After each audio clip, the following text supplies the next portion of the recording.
هنتكلم النهارده على فتره المراهقه، او انا بقول عليها الفتره المنسيه. كل الامهات محدش بيسال نغذي عيالنا ازاي في الفتره دي، او ايه التغذيه الصحيه اللي المفروض نعملها.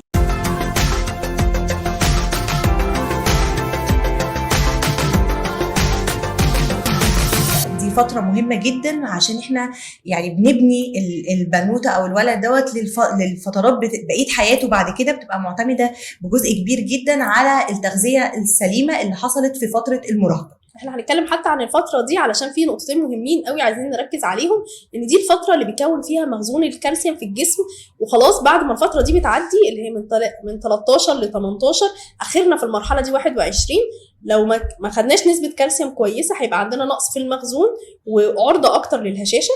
بالظبط، تيجي بقى تشتكي بعد كده في فترات انقطاع الطمس بهشاشه كبيره وتعرض لكسور كتير، والست دي بيبقى عندها مشاكل كتير جدا. النقطه الثانيه ان المرحله دي مرحله شهادات، امتحانات، عايزين تركيز وعايزين مذاكره كتير جدا، فعايزين نعرف التغذيه الصحيه. لو انا هتكلم بالنسبه لي من ناحيه ان انا يعني دكتوره نساء وكده، اهم حاجه انا شايفه ان لازم يبقى فيه كالسيوم وفيتامين د. طبعا احنا هتقولي لنا بقى المصادر الطبيعيه بالظبط. احنا يعني دلوقتي في الفتره دي زي ما قلنا احنا عايزين نهتم قوي بصحه العظام بتاعتنا، يبقى احنا محتاجين لها عناصر مهمه زي الكالسيوم فيتامين دي مع بعض. فنعمل ايه؟ لازم يكون الطفل دوت بياخد منتجات الالبان بتاعته او الجبن، او بياخد مكملات فيها كالسيوم، او كمان بياكل الاسماك. معظم الولاد في السن ده اصلا ما بيحبوش ياكلوا السمك. النقطه الثانيه برضو ان احنا محتاجين 1200 مللي جرام كالسيوم، دي حاجه كتير، يعني 4 كوبايات لبن في السن ده. طبعا ما بيشربوش مننا لبن اصلا، ده لو شربوا واحده اصلا بيبقى كفايه، او وكتير كمان منها بيكون حاطط عليها كاكاو. او في السن ده الولاد كتير دلوقتي متجهين ان هم يشربوا لاتيه وقهوه والحاجات دي كلها، والحاجات دي بتقلل من امتصاص الكالسيوم اللي موجود في اللبن. فعشان كده بنهتم ان احنا لا نحاول ان احنا نعمل اضافات للبن، مثلا ياخدوها على كورن فليكس، ممكن نحط موز او جوافه على اللبن، ده مش هيقلل قوي من امتصاص الكالسيوم بتاعه. كمان التعرض للشمس، احنا ما بنتعرضش للشمس كويس. الولاد ماسكين الموبايلات دايما، قاعدين في البيوت، بيسهروا بالليل، ما بيشوفوش الشمس خصوصا في الصيف. قاعدين دايما في البيت في الفتره بتاعه الصبح وسهرانين بالليل كتير، فالتعرض للشمس بيبقى مش كويس. واحنا محتاجين الشمس ليه؟ عشان تنشط فيتامين دي اللي هيساعدنا على امتصاص الكالسيوم. يبقى كده لو الام لقيت ان طفلها مش قادره تسيطر ان هو ياخد الدافئ في الاكل، ممكن نعوضه بالمكملات الغذائيه يعني. بالظبط. كمان عشان التركيز، عشان نركز، احنا محتاجين الاوميجا 3، ودي موجوده في الدهون الصحيه.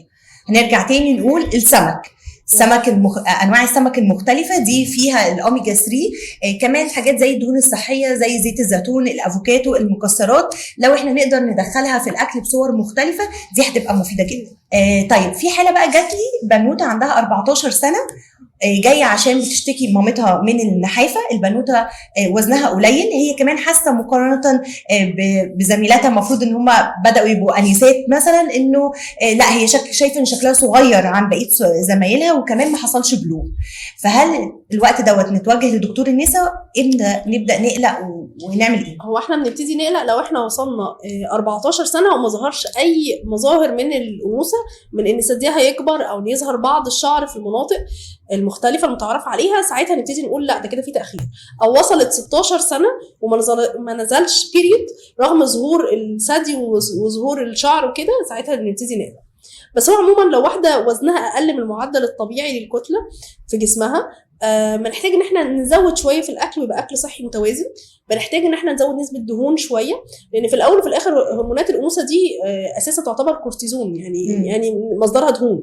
فاحنا محتاجين ده علشان يعرف اصلا المركب يتكون.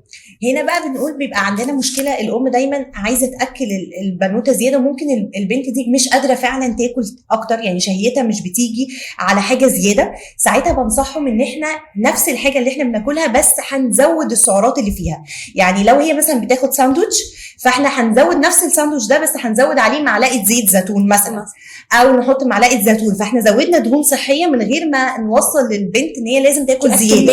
مش فكره الكميه الزياده على قد ما هي فكره المواد الغذائيه اللي موجوده فيها تبقى مفيده. تحط بقى بينات باتر، ممكن تحط زبده فول السوداني، ممكن تحط زيتون، ممكن يعني اي حاجه زياده ان احنا نقدر نزودها. مثلا زي ما هو ساندوتش فراخ فهنحط معلقه جبنه من تحت، بس تكون دهون صحيه. من الدهون الصحيه يبقى احنا كده زودنا القيمه الغذائيه من غير ما نزود اكل كتير. حتى احنا مش عايزينهم يخشوا في فكره ان انا لازم اكل كتير عشان اكبر او عشان ابقى شبه بقيه الناس. هي مش الفكره في الاكل الكتير. حاجات برضو اللي حابه ان انا اتكلم عليها، قابلتني مره بنت وانا شغاله، بنت رفيعه قوي قوي قوي بسبب ان هي خايفه تبقى تخينه زي مامتها. مامتها كان وزنها زياده جدا لدرجه ان البنت ما بتاكلش اي نوع من انواع الدهون.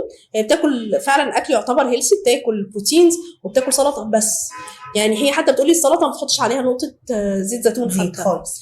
فبعد ما كان عندها بيريد وكانت وصلت لبلوغ ودورتها منتظمه، دورتها قطعت. ده اللي احنا بنقول عليه، ان احنا بنقابل الحكايه دي مع بعض الرياضيين في بعض الرياضات اللي بتستريكت في الوزن زي الباليه والجمباز. كلنا لازم نودي التمارين. أيوة يعني لازم كلنا نودي التمارين، وبالذات الباليه والجمباز دول بيبداوا من 3 و4 سنين. بيبقى البنوته بتروح الجمباز، بيوصلوا بقى في السن بقى اللي هو 12 13 لحد 16 سنه، وخصوصا بقى لو دخلت مسابقات لازم تحافظ على فورمه معينه ووزن معين.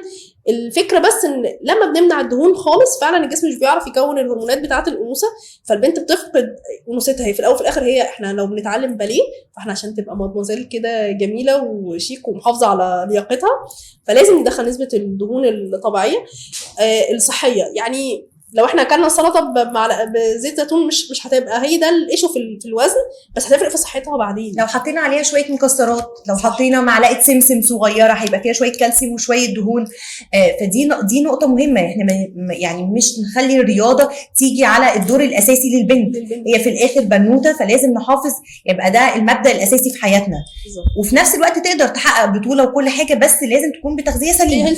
صح. سن البلوغ ليه رينج مختلف، ده بيتاثر من اسره لتانيه او من بلد لتانيه. يعني عموما احنا بنقول ان البنت بتورث المبيض بتاع مامتها بالكامل، يعني من حيث سن البلوغ او حتى سن انقطاع الدوره بعد كده.